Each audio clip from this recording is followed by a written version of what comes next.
everybody, and welcome back to Around the Association. Now, Skip Bayless, we know this guy as the lightning rod of controversy as it relates to sports journalism, from everything to the takes that he has that are outlandish to his demonstrative demeanor, to him actually at times being disrespectful to his co-host Shannon Sharpe, which that relationship we know now is actually coming to an end. And a lot of journalists, even most recently, kind of feel like Skip is crossed the line with one of the things he recently released in regards to Jimmy Butler's personal life. One Dan LeBatard, once a former colleague or co-worker, I should say, at ESPN with Skip Bayless, actually spoke in regards to Skip crossing the line. And just for reference, here's what Skip Bayless said as it relates to Jimmy Butler. The truth is, Mr. Sharpe, that we haven't seen playoff Jimmy now for 7 straight playoff games. He is going through an issue with his father, who is not well at the moment. God bless him, and God bless Jimmy, because I think he might be a little distracted, if not a little drained, by going through that away from basketball situation. Now, many in the field actually knew this information for a while, and were intentionally deciding not to release that information because they said this is to do with someone's health and the health of not only the player. If Jimmy's hurt or sick, that's one thing. He's a public figure, but to go digging and releasing information in regards to his family's health, that's a whole other thing entirely. And the Dan LeBatard and the co-hosts on this show actually had a lot to say in regards to that, to come at Skip. Take a listen here at what they had to say. Me with some, I'm hesitant to do this, but I want Greg Cody's thoughts talking around some of this stuff as well. Skip Bayless made public, okay, you've for a while now, you've been saying that Jimmy Butler is under strain.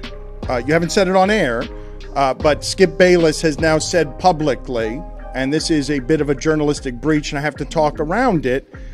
He just put something out there that he shouldn't have put out there about just Jimmy Butler's personal life, and now it is out there, and some journalists are being like, "This is irresponsible. This is reckless to do that." It is.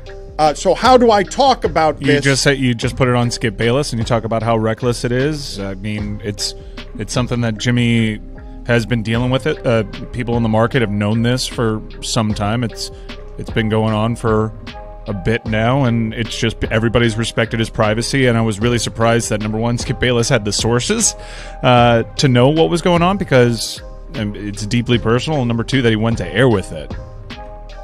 I don't. Skip Bayless isn't. How could you be surprised he went to air with it, though? It's Skip Bayless. I mean nobody else has. Because you look around. No one else is Skip. Because if you hear that news, it doesn't take a genius to realize, well, why isn't this out there? Oh, because people are respecting. But this is when Westbrook gets when Westbrook and his family are fighting with Skip Bayless about stuff, and we wonder about these guys as entertainers. He's going to choose a partner now for the next incarnation of whatever that show is going to be. I saw that LaShawn McCoy or Stugatz are in the running, high up in the running. Shady. But this is which one? This me a little more than him. They actually should go, both of them, McCoy and Stugatz, shady and shady against the shadiest. Look, what's the last news that Skip Bayless broke? It's probably when he was still a writer, right? Like, this is not even his space. Why would he feel compelled to do that? It was odd. The whole thing was odd. My mouth was kind of like hanging open. Number one, that he knew, and number two, that he went with it. That's not something that you see. Who's talking to Skip Bayless? Right? Who out here talking to Skip Bayless like that? I mean, him knowing is one thing. Maybe I should be surprised by that. Him using it on the air and unveiling it to the world, we should not be surprised.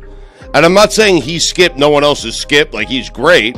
That's what Skip does. I mean, But it's not breaches, Stugotz. It's like not there's one kind of thing he does, which is, for entertainment. Not privacy breaches. What do you mean that's what he does? That's not. He doesn't do the slimiest things. It's takes. It's not that. Dan, if there was a media member who would have released that information, and I gave you one guess, who are you guessing? I wouldn't have guessed him. I would have guessed Really? Greg Cody. There you go. You know what? I didn't want to betray JB by reporting it. In all seriousness, it's a disservice to journalism to invade someone's privacy like that. Jimmy Butler deserves to deal with personal issues personally and privately. Yeah, I mean, listen, I know that if it's something Jimmy hasn't opened up and talked about, or kind of even brought the inclination that he has a lot of family personal matters going on, like the fact that there's none of that going on just to pry in somebody's life, I feel like there has to be some level, just like we hold players accountable, journalists should be held accountable. But Skip Bayless, what they were saying, one of the guys was like, when's the last time Skip actually broke news? He's from that journalistic world, kind of turned more into an entertainer. Now with Shannon's leaving, maybe this is a leap of desperation to try to, show that he's still on top of his journalism game. He hasn't really broke any news, but that's because he has such poor relationships, especially with those within the NBA circles. I'll say that. As him and Russell Westbrook's family, they've gotten into it back and forth. Him and LeBron, there'll never be a sit down one-on-one with Skip and LeBron. Trust me on that. And it's that way. He just has a poor way of handling it. Now, different sports I can't speak to, but since we're talking basketball, you're really not going to find. Now, I think this is where Shannon actually was an add-on. On the other hand, Shannon has a lot of good relationships with NBA players, other than the Memphis Grizzlies, other than Ja Morant and the Memphis Grizzlies. But I just think this was in poor taste by Skip. Interested in what you guys think, man. Be sure to let me know what you think in the comments. Be sure to like and subscribe. I'm gonna holler at you next time. Peace.